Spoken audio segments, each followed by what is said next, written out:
Après avoir quitté la présidence, Barack Obama s'est retrouvé sous les projecteurs avec de grandes attentes. Sa vie ressemble maintenant à une histoire fascinante, remplie de maisons luxueuses et de vacances incroyables. Mais qu'y a-t-il derrière sa richesse post-présidentielle? Nous allons découvrir comment Obama a vécu et ce qu'il a fait en secret derrière des portes closes. Commençons par la fortune qu'il a accumulée. Avant d'explorer sa vie actuelle, voyons comment Barack Obama a construit son empire financier et maintenu son style de vie luxueux après avoir quitté la présidence. Vous pourriez penser qu'Obama est devenu riche après être devenu président, mais ce n'est pas toute l'histoire. Pour vraiment comprendre son succès financier, il faut remonter au début des années 2000. En 2004, avant que son parcours présidentiel ne commence, Obama gagnait un salaire modeste de 80 287 $ en tant que membre du Sénat de l'Illinois. Il était dévoué à servir ses électeurs et à construire sa carrière politique. Mais ses revenus ne venaient pas seulement de la politique. Obama travaillait également comme conférencier à la faculté de droit de l'Université de Chicago, gagnant 32 244 $ supplémentaires en enseignant aux futurs avocats. En plus de ses salaires, Obama était intelligent pour faire fructifier sa richesse. Il a fait des investissements judicieux, notamment en plaçant de l'argent dans le fonds Vanguard Wellington, avec une valeur totale comprise entre 100 000 et 200 000 $. Une grande percée financière est survenue en 2005 lorsqu'Obama s'est lancé dans l'édition. Cette année-là, il a signé un contrat lucratif pour plusieurs livres avec Random House, comprenant une avance de 1,9 million de $ pour son livre « L'audace d'espérer ». Lorsque « L'audace d'espérer » a été publié, il est devenu un best-seller, restant sur la liste du New York Times pendant 30 semaines consécutives. La version audio du livre a même remporté le Grammy Award du meilleur album de paroles en 2008. Random House a fait un excellent investissement avec le livre d'Obama. Mais il y a plus. En 2005, Obama a également gagné plus de 847 000 $ grâce à un autre contrat de livre pour son précédent mémoire, Les rêves de mon père. Ce livre, qui partageait sa vie et ses histoires familiales, a continué à rapporter de l'argent au-delà de l'avance initiale. L'édition ne paie pas seulement bien à l'avance, les redevances continuent d'affluer. Le succès d'Obama en écriture n'était pas un hasard. En 2005, il a gagné 378 000 $ de redevances sur les livres. L'année suivante, ses mémoires ont continué à bien se vendre, avec des redevances totalisant près de 150 000 $. L'audace d'espérer a ajouté 425 000 $ supplémentaires à son compte en banque croissant. En 2007, les redevances de ses livres s'étaient accumulées pour atteindre près de 3,3 millions de $. Obama a également reçu près de 816 000 $ de son agence littéraire, probablement grâce à un mélange de redevances et d'accords contractuels. Obama ne s'est pas arrêté là. Cette année-là, il a investi dans des bons du Trésor américain, un pari surévalué entre 500 000 et 1 million de $, et a commencé des plans d'épargne pour ses filles, chacun valant entre 50 000 et 100 000 $. Au moment où il est devenu président en 2008, les avoirs d'Obama en bons du Trésor américain allaient de 1,1 million à 5,1 millions de $. N'oublions pas le prix Nobel de la paix de 1,4 million de $ qu'il a reçu après avoir pris ses fonctions. Après avoir reçu son prix Nobel de la paix, Barack Obama a choisi de faire don de l'intégralité de la récompense à plusieurs œuvres de charité. Sa situation financière post-présidence a été tout aussi dynamique. Pendant son séjour à la Maison-Blanche, de 2009 à 2015, il a gagné un salaire stable de 400 000 $ par an en tant que président, en plus des redevances sur ses livres et des rendements de ses investissements. La vie après la présidence a apporté ses propres avantages financiers. Obama a commencé à percevoir une pension annuelle de 200 000 $, et ses conférences publiques, qui pouvaient rapporter jusqu'à 400 000 $, ont constitué un supplément lucratif. Reconnaissant que ce revenu pourrait ne pas suffire pour leurs plans ambitieux, lui et Michelle se sont lancés dans la production cinématographique. En 2018, les Obama ont fondé Higher Ground Productions, qui a rapidement fait sensation en signant un contrat majeur avec Netflix. Ils ont étendu leur portée en 2022 avec un accord global pluriannuel avec Audible. Entre-temps, les Mémoires de Barack en 2020, Une terre promise, faisaient partie d'un contrat significatif de 65 millions de dollars comprenant également les Mémoires de Michelle. Le succès du livre a été immédiat, vendant près de 890 000 exemplaires en une seule journée. Entre ses best-sellers, y compris L'audace d'espérer, et De toi, je chante, et les retombées de ses mémoires, Les rêves de mon père, Obama a amassé des revenus considérables. Ses livres à eux seuls ont rapporté 8,8 millions de dollars, avec ses mémoires ajoutant 6,8 millions de dollars supplémentaires. En ajoutant son salaire gouvernemental de 3,7 millions de dollars, ses revenus ont d'abord culminé à 5,6 millions de dollars en 2009 avant de diminuer à 450 000 dollars en 2015 en raison de la réduction des redevances sur les livres. Toutes ces entreprises et investissements ont contribué à une valeur nette impressionnante de 70 millions de dollars.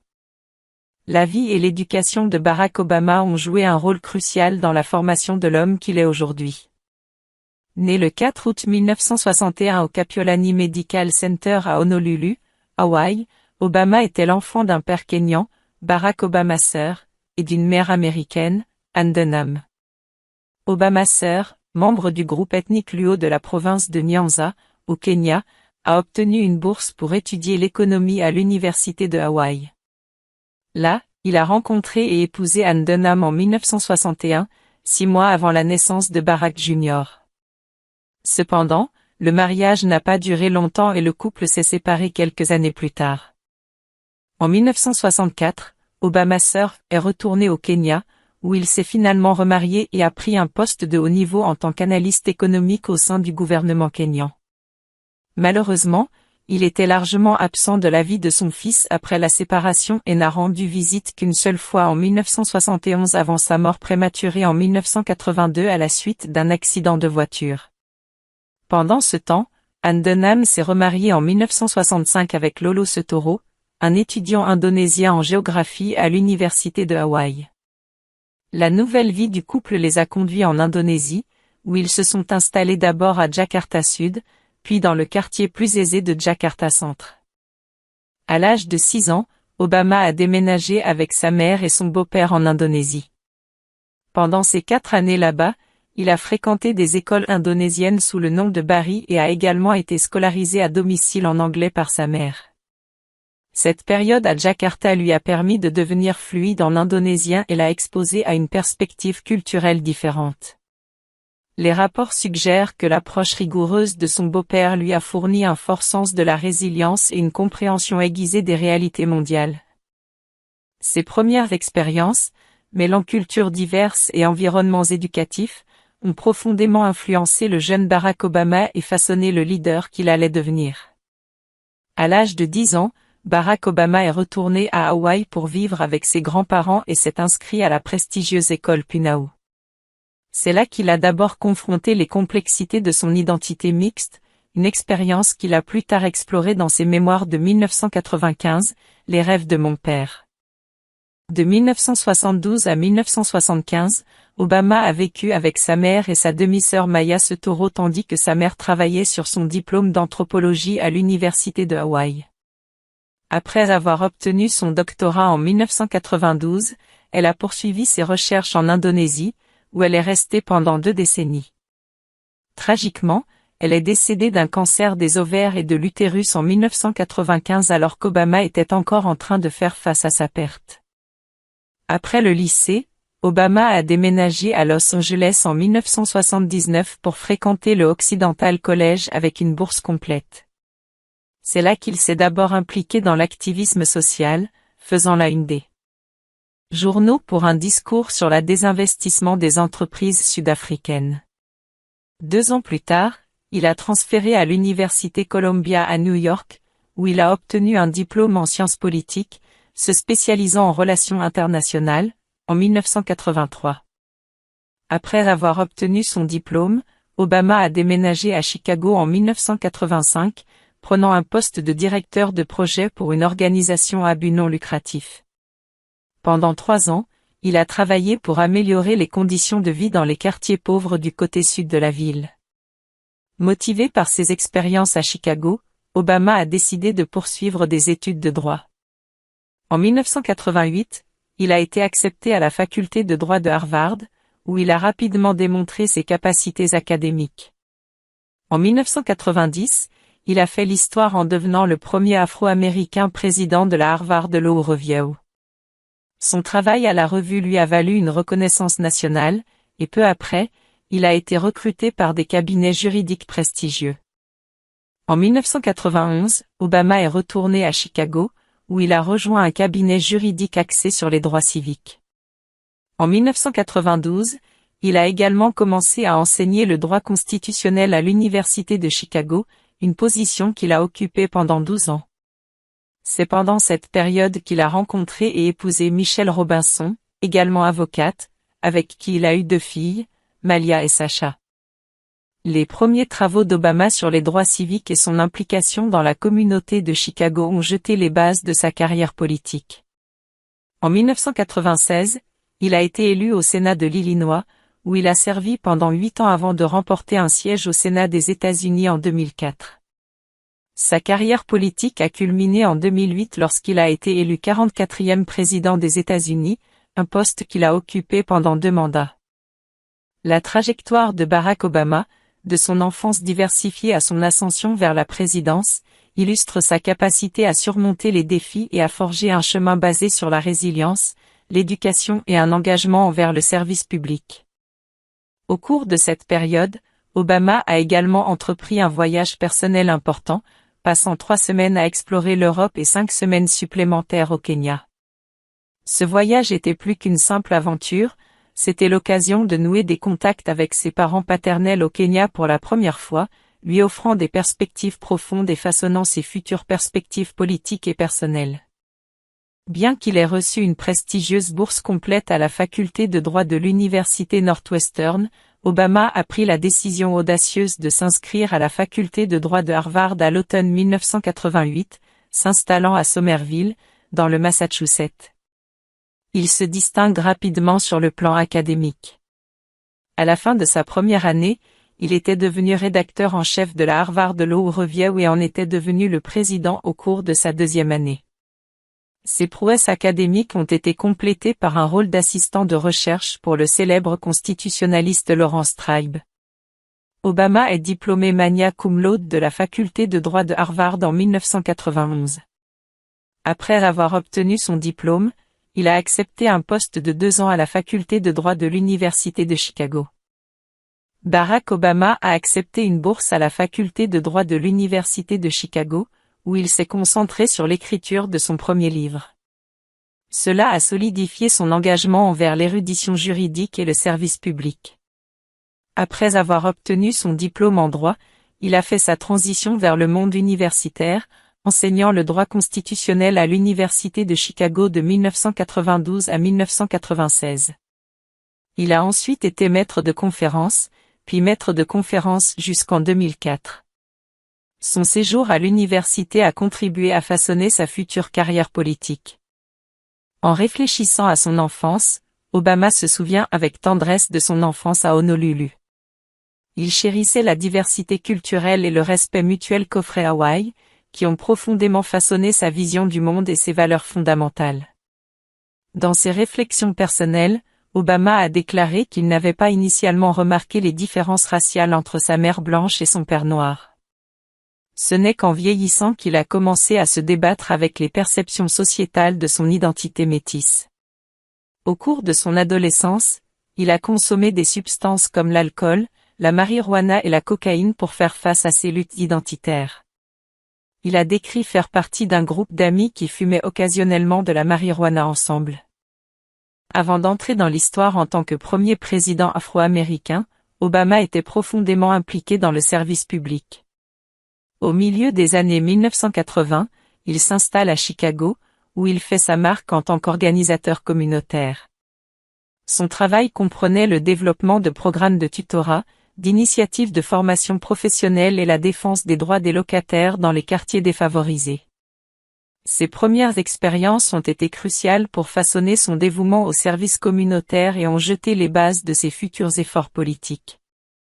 Alors qu'il était chargé de cours et maître de conférences à la faculté de droit de l'Université de Chicago, Obama s'est plongé dans le droit constitutionnel, approfondissant ainsi sa compréhension du paysage juridique et politique.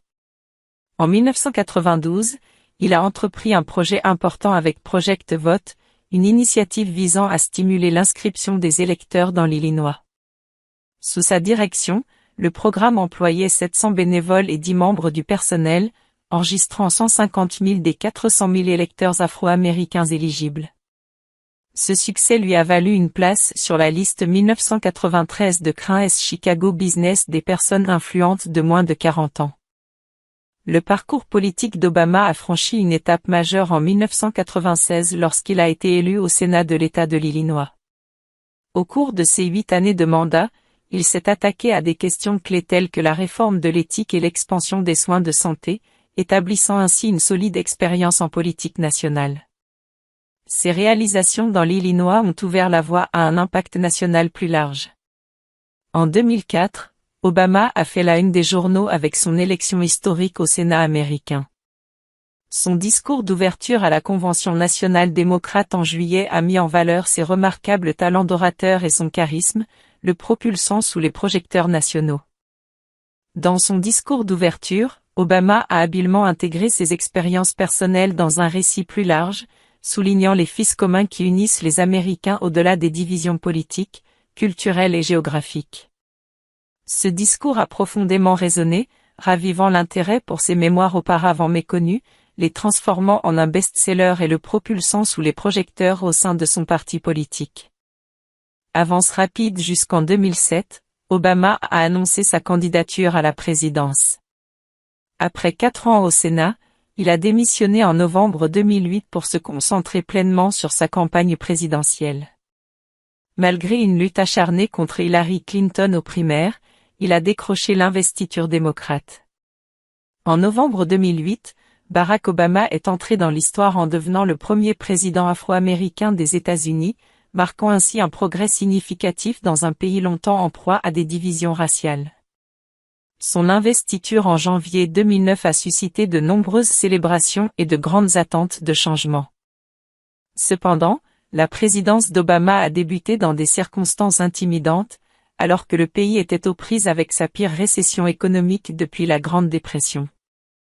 Son administration est passée à l'action avec des initiatives telles que l'American Recovery and Reinvestment Act, visant à revitaliser l'économie et à générer de nouveaux emplois. Tout au long de sa présidence, Obama a fait des progrès significatifs dans la réduction du chômage.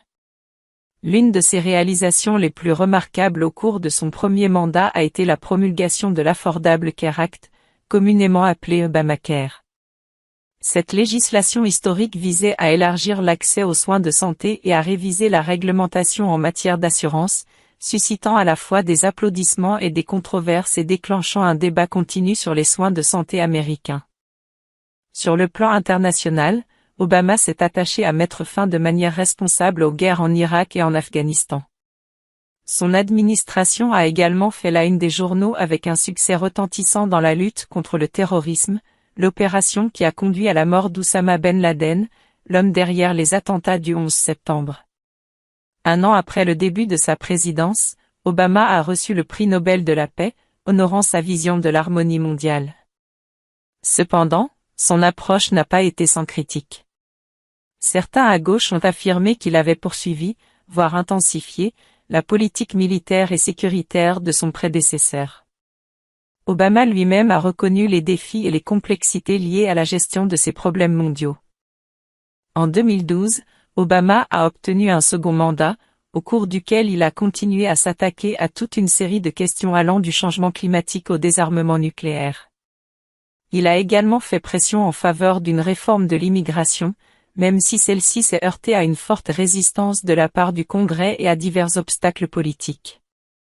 Tout au long de sa présidence, Obama a traversé un paysage politiquement divisé et a fréquemment utilisé des décrets pour faire avancer son programme, qui a suscité à la fois soutien et critique.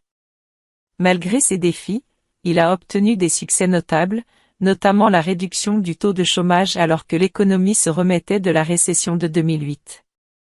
Sous sa direction, des progrès significatifs ont été réalisés en matière de droits LGBTQ+, avec la légalisation du mariage homosexuel et l'abrogation de la politique « Ne demandez pas, ne dites pas ».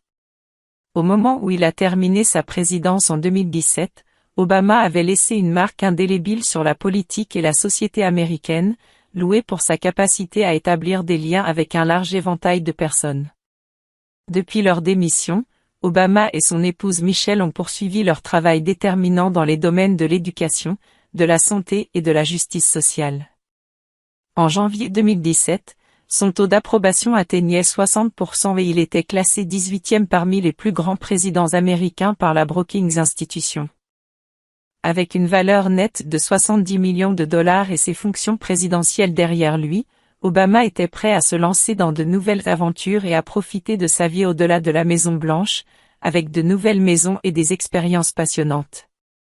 Après avoir loué pendant un certain temps, les Obama ont décidé qu'il était temps d'améliorer leurs conditions de vie.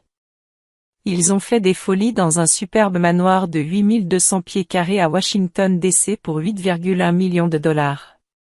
Ce luxueux domaine est extraordinaire, avec 9 chambres et 8 salles de bain et demi. La maison allie charme historique et confort moderne.